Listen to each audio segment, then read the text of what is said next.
नमस्कार दोस्तों, मैं सूर्य शर्मा। चाइना का एक सबसे फेमस शहर है शिनजिन, जिसे सिलिकॉन वैली ऑफ चाइना कहा जाता है। आपको जानकर हैरानी होगी कि यह शहर 1980 में कभी छोटा सा मछली पकड़ने वाला गांव होता था। तब इसकी टोटल पॉपुलेशन मात्र 3 लाख थी। आज इसकी आबादी 1.5 करोड़ है। पिछले 4 दशक में यहाँ जादू सा हो गया है। ये सब 40 साल पहले तब शुरू हुआ जब शिनजिन को स्पेशल इकोनॉमिक जोन डिक्लेयर कर दिया गया। आज चाइना की बिगेस्ट टेक फर्म्स टेंसेंट, हुआई और डीजीआई शिनजिन से ही हैं।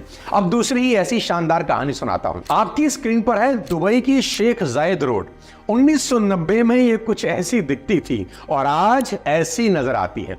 आपकी स्क्रीन पर है अब दुबई मरीना, जो साल 2000 में कुछ ऐसा दिखता था, आज 24 साल के बाद ऐसे नजर आता है। अब आप देख रहे हैं दुबई का डाउनटाउन, जो साल 2000 में कुछ इस तरह से दिखता था और अब इसका पूरा नक्शा बदल गया है। अगली तस्वीर जो आप देख रहे हैं वो है दुबई वर्ल्ड ट्रेड सेंटर की, जो पहले ऐसा दिखता था और आज इसकी काया पलट गई है। ये सब मैं आपको इसलिए बता रहा हूं, चाहे चाइना का शिनजिन हो चाहे दुबई, दोनों शहरों में उन लोगों ने बेइंतहा पैसा बनाया जिन्होंने सही समय पर समय को भांप लिया और इन्वेस्ट किया। भारत का भी एक शहर शिनजिन और दुबई जैसा बदलने वाला है।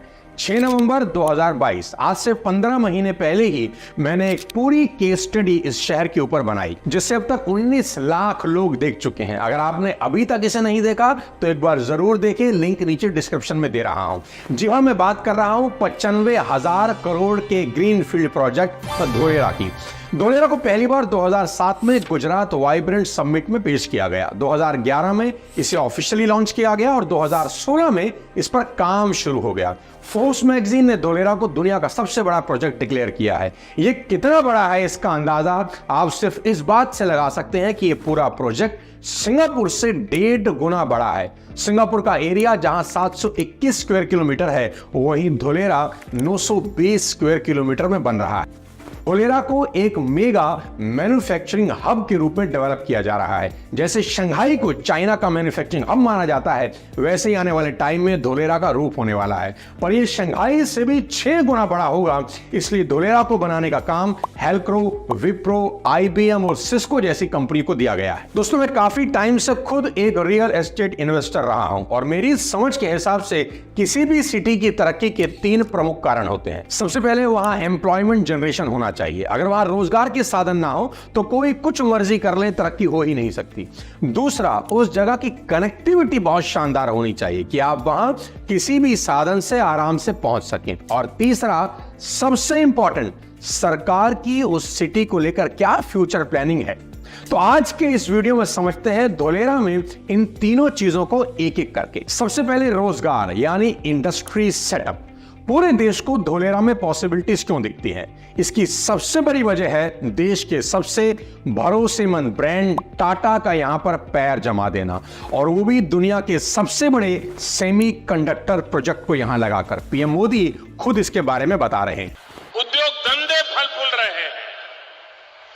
धोलेरा में रिन्यूएबल एनर्जी, स्पेस और सेमीकंडक्टर इंडस्ट्री को लेकर जो निवेश होने जा रहा है।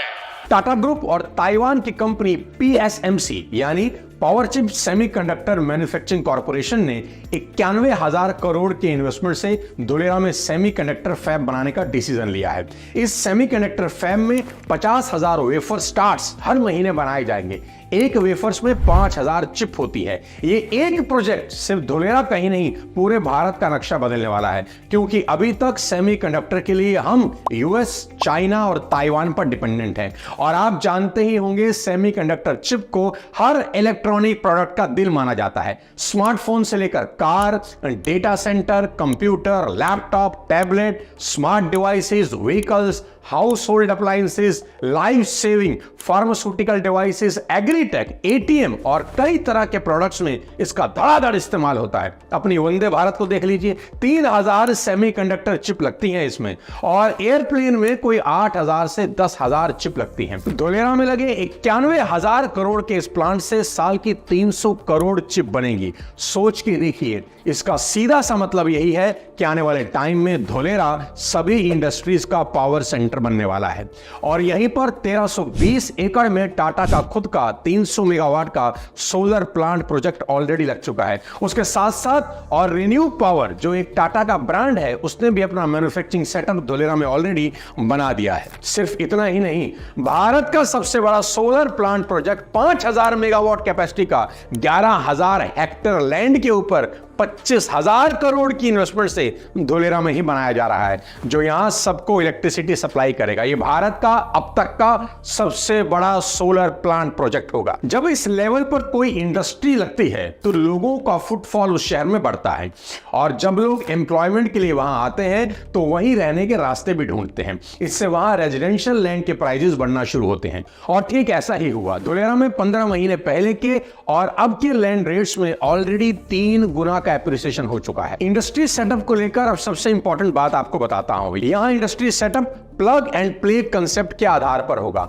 यहां कोई भी इंडस्ट्री सेटअप करना बहुत ही आसान होगा। आपको सिर्फ लैंड आइडेंटिफाई करनी होगी। इंडस्ट्री को चलाने के सभी रिसोर्सेज यहां पहले से ही मौजूद हैं। यहां इंडस्ट्री लगाने के लिए एक डिपार्टमेंट से दूसरे डिपार्टमेंट के चक्कर नहीं लगाने होंगे। हमारे देश की हालत आप जानते ही हैं कि फाइलें एक डिपार्टमेंट से दूसरे डिपार्टमेंट में घूमती रहती हैं, धूल फांकती रहती हैं। जो काम 1 महीने में होना चाहिए, कभी कभी 6 महीने उसमें लग जाते हैं। हरासमेंट होती है सो अलग, लेकिन यहां ऐसा नहीं होगा। धोलेरा के पास अपना एडमिनिस्ट्रेटिव एंड बिजनेस टावर है, जिसको एबीसीडी बिल्डिंग कहते हैं। इसका सिर्फ नाम एबीसीडी है साथियों, पर यहां काम A to Z होते हैं। सभी बिजनेस अप्रूवल सिर्फ एक बिल्डिंग से आपको मिल जाएंगे। इसी बिल्डिंग से पूरे शहर के सिस्टम को कंट्रोल किया जा सकता है, चाहे वो सीसीटीवी कैमरास हो, अलार्म हो, चाहे कुछ भी हो, हर चीज का कंट्रोल इसी एबीसीडी बिल्डिंग से होगा। और ये बिल्डिंग ऑलरेडी पूरी तरह से बनकर तैयार है, जिसे मैंने खुद अपनी आंखों से देखा जब मैं अपनी पहली धोलेरा विजिट पे गया। मेरी वो फर्स्ट विजिट बहुत शानदार थी। उनके साथ धोलेरा में बनी जब 6.5 किलोमीटर की लेक देखी, जो शहर के बीचों बीच जा रही थी, तो वेनिस की याद आ गई। यही देखने लोग वेनिस जाते हैं। हमने इसे गुजरात के धोलेरा में देखा। वहां खड़ा होना अद्भुत पल था। मैं फील कर रहा था जब ये शहर पूरी तरह से बन जाएगा, बसावट हो जाएगी, तो क्या जबरदस्त माहौल होगा। फिर वहीं 18 से 70 मीटर की चौड़ी ब्लैक टॉप रोड जो बनाई जा चुकी है, वो भी अपनी आंखों से देखी। हमारे यहाँ तो बिजली के खंभों और लटकती तारों ने जीना आराम कर रखा है, पर वहां कोई बिजली की तार मुझे नजर नहीं आई। सब कुछ साफ साफ दिख रहा था। सब कुछ वहां अंडरग्राउंड है। Portable water lines, waste water collection ducts, storm water drains, underground power distribution, ICT network, सब जमीन के अंदर ऑलरेडी बिछाया जा चुका है। अक्षय ने बताया कि अब तक कोई 22.5 स्क्वायर किलोमीटर एक्टिवेशन एरिया में काम ऑलरेडी कंप्लीट हो चुका है। दोस्तों, टाटा धोलेरा में सिर्फ सेमीकंडक्टर प्लांट ही नहीं लगा रहा, एक और बहुत बड़ा सेटअप लगाने जा रहा है। टाइम्स ऑफ इंडिया में छपी इस खबर को देखिए। टाटा यूरोप की कंपनी एयरबस के साथ मिलकर C295 एयरक्राफ्ट मैन्युफैक्चरिंग प्लांट, जिसकी लागत कोई 20,000 करोड़ की है, धोलेरा में लगाने जा रहा है। यह पहली बार होगा जब कोई इंडियन कंपनी इंडिया में ही डिफेंस एयरक्राफ्ट मैन्युफैक्चर करेगी। धोलेरा में टाटा की एंट्री एक शुभ कदम है। आप जानते ही हैं कि टाटा और गुजरात का साथ बहुत पुराना है। जब वेस्ट बंगाल में टाटा नैनो के प्लांट में दिक्कत आई तो टाटा अपना प्लांट गुजरात ले आए, और टाटा के गुजरात में इन्वेस्टमेंट करने के बाद कई बड़ी कंपनीज ने गुजरात में इन्वेस्टमेंट किया। अब धोलेरा में टाटा के आने के बाद कई बड़ी बड़ी इंडस्ट्रीज के यहां सेटअप लगाने की बातें चल रही हैं। समझने की बात यह है दोस्तों कि अगर कोई इंसान छोटी मोटी इन्वेस्टमेंट भी करता है ना, तो R&D जरूर करता है, अपने दोस्तों से पूछता है, यहां वहां सब जगह सलाह लेता है। तो ये सेमीकंडक्टर प्लांट टाटा की लाइफ का सबसे बड़ा इन्वेस्टमेंट है। सोचो इनके पास कितनी बड़ी R&D की टीम है। इन्होंने अपना रिसर्च किया होगा कि नहीं? जी हां, रिसर्च किया होगा। R&D डिपार्टमेंट ही बताता है रिसर्च करके कि कहां इन्वेस्टमेंट करना सही होगा, कहां नहीं। कॉर्पोरेट सेक्टर में जितनी बड़ी कंपनीज आप देखेंगे, ये इमोशंस में आके इन्वेस्ट नहीं करती, ये फ्यूचर को देखकर ही इन्वेस्ट करती हैं। मेरा तो इन्वेस्ट करने का सिंपल फंडामेंटल है, जहां बड़ा ट्रस्टवर्दी ब्रांड पहुंच जाए, आप बिना दिमाग लगाए पीछे पीछे पहुंच जाओ और इन्वेस्ट कर डालो। आपसे कहीं बड़ा रिस्क उनका है, और जब उन्होंने रिस्क उठाया सब कैलकुलेट करके ही उठाया होगा। अब जब टाटा आ गए तो एम्प्लॉयमेंट जनरेशन तो ऑलरेडी शुरू हो गया। अब धोलेरा की तरक्की का दूसरा कारण समझते हैं और वो है कनेक्टिविटी। दोस्तों, धोलेरा ट्रांसपोर्टेशन के सभी मॉडल से कनेक्टेड है। इसकी लोकेशन इसको खास बनाती है। धोलेरा गल्फ ऑफ खंबाट के किनारे बसा हुआ है, जिससे सी ट्रांसपोर्ट की फैसिलिटी यहां आराम से मिल जाती है। यानी समुद्री मार्ग से आप दुनिया में कहीं से भी यहां पहुंच सकते हैं और किसी भी सिटी की डेवलपमेंट पर तब 4 चांद लग जाते हैं जब वहां एयरपोर्ट ऑपरेशनल हो जाए। और धोलेरा एयरपोर्ट के लिए सभी तरह की एनओसी आ चुकी है। कैबिनेट मिनिस्टर अनुराग ठाकुर को सुन लीजिए। धोलेरा गुजरात में है। ग्रीनफील्ड एयरपोर्ट के डेवलपमेंट के लिए आज उसको अनुमति दी गई है। दोस्तों, आज यहाँ एयरपोर्ट का काम ऑलरेडी धड़ाधड़ चालू हो चुका है। तो सी और एयर ट्रांसपोर्ट दोनों रास्ते पूरी दुनिया को धोलेरा से कनेक्ट कर रहे हैं। दोस्तों, अब धोलेरा में रोड कनेक्टिविटी की बात करता हूं, जिसमें सरकार की मंशा भी आपको साफ साफ नजर आ जाएगी कि क्यों ये सिटी डेवलप होगी ही होगी। धोलेरा स्मार्ट सिटी भारत सरकार के दिल्ली मुंबई इंडस्ट्रियल कॉरिडोर यानी DMIC प्रोजेक्ट के फर्स्ट फेज में डेवलप किए जा रहे 8 इंडस्ट्रियल स्मार्ट शहरों में सबसे बड़ा है। आपकी जानकारी के लिए यहां बता देना चाहता हूं कि DMIC यानी दिल्ली मुंबई इंडस्ट्रियल कॉरिडोर भारत सरकार का सबसे बड़ा प्रोजेक्ट है, जो कि $90 बिलियन की लागत से बन रहा है। इस कॉरिडोर के जरिए सरकार की मंशा नॉर्दर्न इंडिया को वेस्टर्न इंडिया से कनेक्ट करने की है। और जिस दिन ये कॉरिडोर फुली ऑपरेशनल हो जाएगा, इसका सबसे बड़ा फायदा अगर किसी को मिलेगा तो वो होगा धोलेरा। अब इसके साथ साथ इंटर स्टेट कनेक्टिविटी समझाता हूं। अहमदाबाद से धोलेरा की दूरी 109 किलोमीटर है, गांधीनगर से 132, भावनगर से 62 किलोमीटर, राजकोट से 176, सूरत से 295, वडोदरा से 138 किलोमीटर। आप जानते ही हैं कि धोलेरा अहमदाबाद एक्सप्रेस हाईवे करीब करीब बनके तैयार हो चुका है, जिससे अहमदाबाद से इसकी दूरी मात्र 60 मिनट की रह जाएगी। साथियों, सिर्फ बाहर से ही नहीं, Dholera as a internal city भी फ्री वाईफाई और एडवांस सिस्टम से पूरी तरह कनेक्टेड है। पूरे शहर में CCTV कैमरास और सेंसर लगाए जा रहे हैं। ट्रैफिक एंड रोड मैनेजमेंट को ICT information and telecommunication technology से कनेक्ट किया जा रहा है। धोलेरा का फ्यूचरिस्टिक मैनेजमेंट सिस्टम दुबई के न्यूरल मॉडल नेटवर्क पर आधारित है। दुबई में 15,000 CCTV कैमरा लगे हैं, जो न्यूरल नेटवर्क सॉफ्टवेयर से आ रही फुटेज को आइडेंटिफाई कर सकते हैं कि अगर कोई एक्सीडेंट हो जाता है शहर के अंदर, तो ये कैमरास और सेंसर कंट्रोल रूम को तुरंत अलर्ट दे देते हैं और कंट्रोल रूम जो यहाँ की ABCD बिल्डिंग है तुरंत एक्शन में आता है और सिर्फ एक क्लिक के माध्यम से ही एम्बुलेंस के लिए तुरंत ग्रीन कॉरिडोर बनाया जा सकता है। इसके साथ साथ समझते हैं धोलेरा की इंटरनल गवर्नेंस की। धोलेरा की इंटरनल गवर्नेंस भी बिल्कुल डिजिटल होने वाली है। धोलेरा में रहने वाले लोगों के लिए एक ई-गवर्नेंस ऐप बनेगी, जो कि एक सिंपल विंडो एक्सेस होगा और सिंगल सर्विस प्रोवाइडर की तरह काम करेगा। धोलेरा की local administration, health care facilities, education, urban planning, city asset management, transportation, इन सब से जुड़ी सभी जानकारी एक ऐप पर ही अवेलेबल होंगी और यहां रह रहे सिटीजन की सभी प्रॉब्लम के सॉल्यूशन का कंप्लीट मैकेनिज्म सिर्फ इस एक ऐप पर मौजूद रहेगा। साथियों, धोलेरा आने वाले टाइम में गुजरात का नहीं पूरे भारत का नाम रोशन करेगा।